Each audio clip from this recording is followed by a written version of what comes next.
Good evening, everybody, and thank you for joining us, Zaku Baruch, as we are studying on this beautiful Monday evening, a new Mishnah. So if you have a Pirkei Avot, please open up to chapter 4, and today's Mishnah is going to be chapter 4, Mishnah 27, Mishnah Chaf Zayin. But if you're going to follow us on the shared screen, it's going to be not Chaf Zayin, it's going to be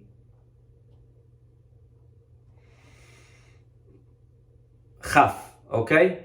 So Chaf Zayin if you're using a hard copy, Chaf if you're following along. Do we all see the shared screen? Beautiful. So here it is. A new statement today. The author of our statement, actually two different versions depending on what copy you have.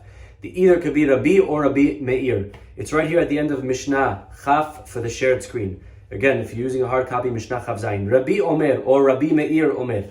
Al tistakel bakankan Ela bema sheyesh bo. Rabbi over here is teaching us, do not look at a kankan. What's a kankan? Kankan is a jug. Do not look at the jug.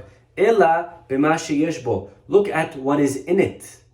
Why? Yesh kankan chadash malei yashan. You can have a new jug filled with old wine. So from the outside it looks like it's new, and new wine is no good, but the contents are amazing. And vice versa, veyashan. Sometimes you could have a very old jug. You get excited. Wow, old jug, beautiful wine is in there. Shafilu chadash enbo. And the truth is, you'll end up opening it up, and you'll see that even new wine is not in there. And what Rabbi over here is teaching us, or Rabbi Meir, actually connects to what we learned in the last class. Our last class was on Wednesday night, so let us recap the previous statement. The previous statement was by Rabbi Yossi Bar Yehuda. Rabbi Yossi says, remember what he taught us last time? He taught us how it's very important to make sure that you pick your teachers wisely. So if you have to learn from somebody older, because if they're older, they have life experience.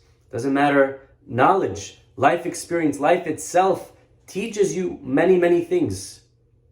And that's what he said. Halomed min haktanim, this is the previous Mishnah. One who learns from people in their youth is it's like eating unripe grapes. Not so good. Halomed min hazikenim, one who learns from elderly people, he is like eating ripe grapes, beautiful, juicy, and tasteful. And therefore, Rabbi Yossi recommended to learn from somebody who is older. Comes along Rabbi Meir or Rabbi, and he says something very interesting. And some understand that he's actually arguing on Rabbi Yossi, and he is saying, Al tistakel bakankan, ela bema sheyesh bo. Don't judge wisdom based on years. Don't look at the age of the person and the amount of wrinkles on their face and assume that automatically, just because they're old, they have a lot of ancient wisdom. It could be not. It could be somebody very young knows more than them. Don't look at the kankan. Don't look at the jug, look at the inside. And so, as an example, once upon a time, there was the famous story of Rabban Gabriel and Rabbi Yoshua. Are we familiar with the episode? Masechet Berachot. There was a big rabbi, head of the yeshiva. His name was Rabban Gabriel. Okay? We should all be familiar with him. Rabban Gabriel was a little bit too aggressive as a rabbi, and the people felt that it was time to get a new rabbi. Who are they going to hire for the yeshiva? Well, they went through all the possibilities, and all the greats of the generation for some reason didn't work. Rabbi Yehoshua, can't use him because he's the antagonist. Rabbi Akiva, could you get better than that? Well, actually, we can't use him because he is Ben Gerim. He is the descendant of converts. He doesn't have the zechut of Avraham, Yitzchak, and Yaakov from his ancestry, so we can't use him. They went through the list and they finally came to a great candidate, Rabbi Elazar ben Azariah. And Rabbi Elazar ben Azariah is somebody that we should all be familiar with from the Haggadah Shel Pesach. We all know his name. And one problem, Rabbi Elazar ben Azariah was a little bit young. Okay? Meaning, when I say young, he didn't have any white hairs in his beard. Today, everybody's trying to dye their white hair black. But take a look at what Rabbi Elazar ben Azariah does. he prays that he should grow white hairs. Okay, I think he was the last to ever try to do that. Okay, most of us, Hashem, please, no black hair, no white hair, no white hair, no white hair, right? Okay, anyways, he gets some, he goes to sleep and he wakes up with 18 strands of white hair in his beard. This way he can gain respect from the people. And that's what he says, Hare ani keben shivim shana. I am like 70 years old. What do you mean you're like? You're either 70 or you're not, unless maybe you don't want to tell people your real age. No, he actually wasn't 70. He was nowhere near 70. But he says, I am like 70 years old. And matter of fact, when they wanted to appoint him to be the Rosh Yeshiva, he asked his wife, what should I do? And the conversation continues. If you want to analyze the Gemara over there, it is a beautiful Gemara, Masechet Berachot, page 27b. In any event, Rabotai, something very interesting. And again, how old was he? He was 18 years old. 18 years old, okay? That's even younger than me, as young as I look. He was younger, okay? And he says, I am like 70. But by the way, the difference between 18 and 70, quick math, is how much? Quick math, 70 minus 18? 52. Gematria Ben. Hare ani keben shivim shana. I'm like the gematria of Ben added to my name, which makes me 70. Yet the Talmud attests, the generation in whose midst Rabbi Elazar ben Azariah flourished was not orphaned. This is a Gemara in Masechet Chagiga, meaning as young as he was, al tistakel bakankan ela b'ma sheyesh bo. So we should not judge a person by how they look. If they look young, they may have a lot of wisdom, and they can look old and have nothing good to say. Now, it is human nature, by the way, it is a fact of life, that we judge based on appearance. It's just the reality, right? This Mishnah was written many generations before the famous saying in English, don't judge a book by its cover. Al tistakel bakankan, don't look at the jug, ela b'ma sheyesh bo. Don't judge a book by its cover, okay? So whoever said that statement stole it from Pirkei Avot. It's right here, written 2,000 years ago, maybe a little bit less, but definitely preceded the saying. But that is who we are as people. We judge things by their cover, which is why so much money is spent on making things look good. I mean, just think about it. You go buy a bottle of wine. I just went wine shopping for Purim. I didn't taste any of those wines. What is causing me to buy one bottle of wine over another? This is a Chardonnay Merlot mixture, 25% Cabernet and 18% Shiraz. I don't know wines. Why is anyone buying this wine over that wine? You know why? Because of the cover. So much money goes, unless you know wines, okay? Maybe you know wines, okay? There's a mint finish in this one, okay? But most people don't know wines, and when they pick a wine to buy, it's either because of, they've tasted it before, and most of the time, if it's a new wine, it's because of the cover. It's the label. You take off the label, all of the wines are the same. So much money goes into labels. So much money goes into casings. Why? Because that is the reality. We are foolish. We do that. That is the truth of human nature. We judge things, which is why it's very important to make a good first impression. Why is that? Because human nature is that people will judge you. The first 10 seconds they get of you is how they will probably be perceiving you forever, unless you do a very good job in changing that. The first 10 seconds are very important because people do judge by the cover. And therefore, it's very important to look good as a speaker, okay? 80% of your speech, maybe you drop less, maybe 75 or 60%, doesn't matter. Big part of your speech, more than 50% is how you look, 20% is how you sound. Only 10% is what you actually say. You could have nothing good to say, but people, if you look good and you sound good, that's 90% of your speech.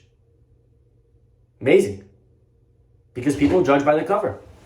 And therefore, as a person, we should make sure to make a good impression on others. We shouldn't rely on them following the advice of Pirkei Avot. Okay? they probably will make the mistake and judge based on the cover, and therefore make a good first impression. So if you're going out with somebody, make sure you dress well. Okay, make sure, that's why everyone, they go on a date, right? Nobody goes on a date like a slob and says, well, don't judge a book by its cover. Right? We still need to do our part in making the good impression. The Mishnah is actually not talking to us in how we make ourselves perceived to others, but it's telling us how to act when we perceive other people. Okay? When we see other people, don't jump to conclusions. Don't get fooled. Somebody could come to you, and this is a very important lesson. I'll give you an example. In dating, okay? So many times people go on a date, right? Now, when the person is suggested, they're only a piece of paper. They're a name, a piece of paper, maybe a picture. Right? And how many times do people say things like, oh, they don't look like they're my type, they're not for me, I don't know, I don't like this, I don't like that. And you know what I say? Try. You know how much of a person is their personality? You go out and you're going to judge a person by a piece of paper and say, oh, they're not for me. How do you know they're not for you? Go out on a date, try it out. Al tistakel bakagan. We cannot judge a book by its cover. This is very important. And it's very important, again, before you date, to give them a chance.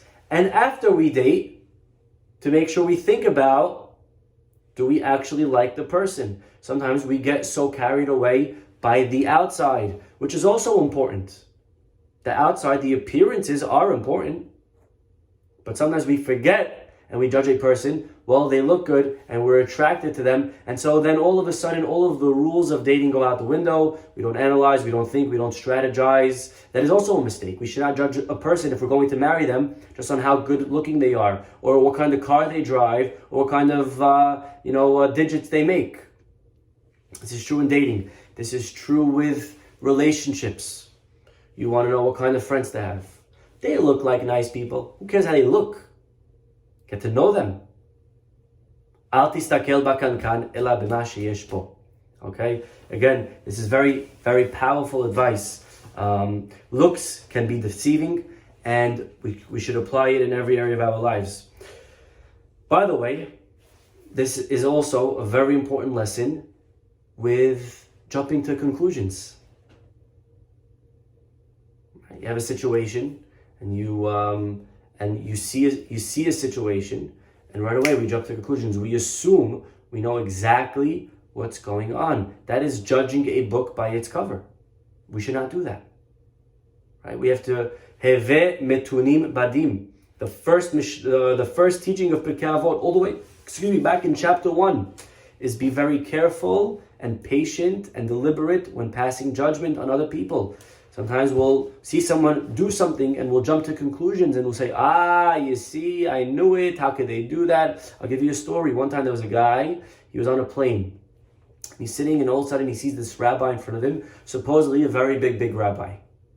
And he sees the rabbi in front of him on the plane, and all of a sudden they serve him food, and the rabbi opens up the food and he starts eating the bread. No netilat yadayim. This guy is shocked. This big rabbi didn't wash his hands for bread. He couldn't believe it. He's done eating. He puts away the food. No berchat hamazon. Guys, dumbfounded. He's done berchat hamazon. What's the rabbi doing the whole time? Looking at a magazine, going to sleep. No learning, Torah, nothing. This guy could not believe it. Every drink they walk by with, the guy says, doesn't make sense. I got to look into this. He finally concludes this rabbi is a phony. And here he is up in the sky where you think nobody could see him. And he's doing all the sins.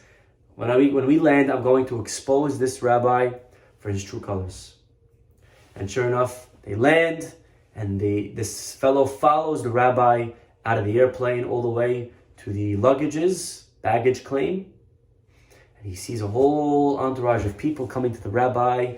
And this fellow says, yes, this is my chance. I'm going to expose him. Until he quickly realizes that all of the entourage of people that were approaching the rabbi were from the Chevra Kadisha.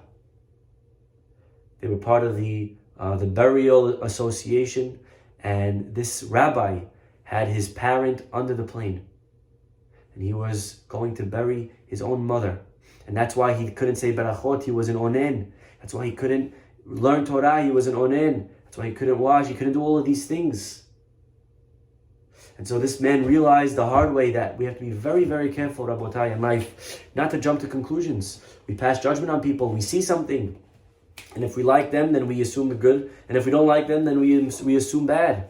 Al tistakel bakankan. Don't judge things based on their outside. Look deeply into matters. Look at the content of things. Again, this is true when we're picking a book to read. This is true when we're picking a person to marry. This is true when we're picking a friend to have, a class to go to. We should judge things not by the outside, rather by the inside. And we should be very careful not to pass judgment not on people and not on God. How many times do we forget to do that? Right? We say, God, how is this fair? Why are you doing this to me? What's going on? And so we jump to conclusions as well with HaKadosh Baruch Hu. I'll just share with you one story, one very powerful story that I probably have shared with you in the past about somebody that passed judgment on God and realized that maybe they were a little bit too quick to judge. The story is about a girl who grew up in New York.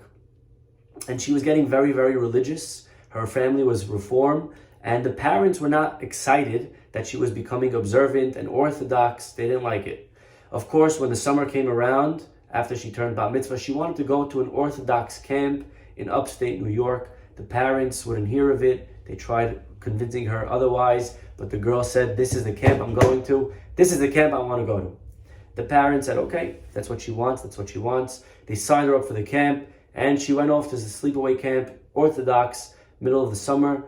Father gets a phone call. We're sorry to tell you that your daughter's hand was next to a pipe that burst, and her hand, boiling hot water. She has this crazy 3rd-degree burn on her hand. She's in the ICU, and everything is fine. Just calling to let you know if you want to come to the hospital ASAP, please. The parents get into a car, they rush to the hospital. They see a team of nurses and doctors around their daughter, trying to stop the bleeding, trying to prevent as much damage as possible. Finally, the head counselor comes out and he's apologizing profusely to the parents. You know, we apologize, we don't know what to say. The doctor comes out, he says, listen, the good news is that we think everything's going to go back to normal. The bad news is it's going to take a while. And the father didn't care. He was so happy that his daughter was okay. After everything was settled down, the father of this girl, he calls over the camp supervisor and he says to him, listen to me, I am going to sue you guys for every penny that you have. And the guy apologizes, sir, it's a mistake. Mistakes happen. You have to understand. He says, no mistake. You listen to me, okay? I'm a big shot lawyer. I work in the World Trade Centers. I'm going to make sure that you never see another summer again. And the guy said, please, we'll give you, whatever you want. We'll give you a refund for this year. We'll give you please, sir, you have to understand it was a mistake and that. Nothing that he said could convince this lawyer otherwise. Well, the summer comes to an end, and as you could assume, 9/11 hits and the World Trade Centers come crashing down. The wife of the camp supervisor says to her husband, honey, call, you gotta see how this lawyer is doing. See how he is? He worked in the World Trade Centers. He says, what? You want me to call the guy? He wants to sue us? It was a mistake, nothing that we did, and now you want me to call? Da-da-da-da-da. And the wife said, you have to call, it's not nice. He finally decides, okay, I'm gonna call. He picks up the phone, he calls the house. The wife picks up and she says, hello. And the man says, hi, this is so-and-so. I'm calling from the camp. If you remember me from the summer where your daughter attended, and I'm just calling to check up on your husband. I remember you said back at the time that he worked in the World Trade Centers, and I just wanted to see if everything's okay. And the wife starts breaking into tears. And she starts crying and crying and crying. And the supervisor starts tearing, and he's all emotional. And he's like, oh my gosh, I can't believe it. He's assuming the worst. Finally, after a few seconds, a few minutes, very, quiet and awkward. She speaks up and she says to the camp supervisor, "How could I ever thank you?" What? How could I ever thank you? Thank me. She said, "My husband didn't go to work today. He went with my daughter to take off the cast." It was at this moment that I'm sure the lawyer and his wife realized that sometimes we're very quick to judge HaKadosh Baruch Hu and we say, "God, how could it be? My daughter, she's becoming religious, and you're sending her to the hospital after making this commitment to you. Where are you, God? It's not." And we pass judgment very quickly, and we judge situations by very quickly. We see a small part of the story, and we assume we understand everything. That's not people. That's not situations. That's not Hashem. We have to be careful in passing judgment. We have to, don't judge a book by its cover. See the whole story. Sometimes it takes patience. Sometimes we get lucky. We get to see the ending after 2 months. Sometimes it can take a whole lifetime. Sometimes it can take a whole lifetime. I just spoke to somebody on Shabbat. Okay, I will not say the name because I didn't get permission. But they lost their 6-month-old daughter many, many years ago. Could you imagine the pain, Rabotai? They lost their 6-month-old only daughter. And he was crying and he says, "I don't understand. How could you do that? What did she ever do wrong?" And he said to me, "All I was doing was asking God, I want just to understand why. That's all I want. I just want to know why you did that. Could you please send me an answer?" What was the problem? His daughter, again, without saying too many details, she needed some type of liver transplant. The doctor that they went to was not authorized to do a transplant, but he tried to do some type of bypass, and thinking that he was able to avoid the whole problem and to be a hero, he ended up causing internal bleeding. The girl died overnight. Could you imagine? Besides for the pain and the anger that he has towards this person, how could he do that? Anyways, he looks at me, he says, "Rabbi, I got my answer a few weeks later. I was reading in the newspaper, and I saw an article that in a hospital in whatever city he lives in a hospital in the area, there was a scandal, and they found that the tools that they were performing the liver transplants with were infected. 7 people died. The operation, if I would have had a transplant and I was going to donate a part of my liver to my daughter, would have been on those dates. And I realized this man tells me that Hashem saved my life." Now again, this is very, very, very, very, very, very scary, and a story that I would never go to the Father and say, Hashem saved your life. The reason it's so powerful is because the Father himself concluded and was able to see Yad Hashem, and on his own he felt, this is why God did it. He was saving my life. Instead of 2 people dying, it was just 1. So again, this is just one of, I'm sure, many stories that we all have of how sometimes we judge a situation very superficially. Al tistakel bakankan ela b'ma sheyesh bo. We should be zocher to apply this Mishnah in all of its details. We'll stop over here. Have a wonderful night.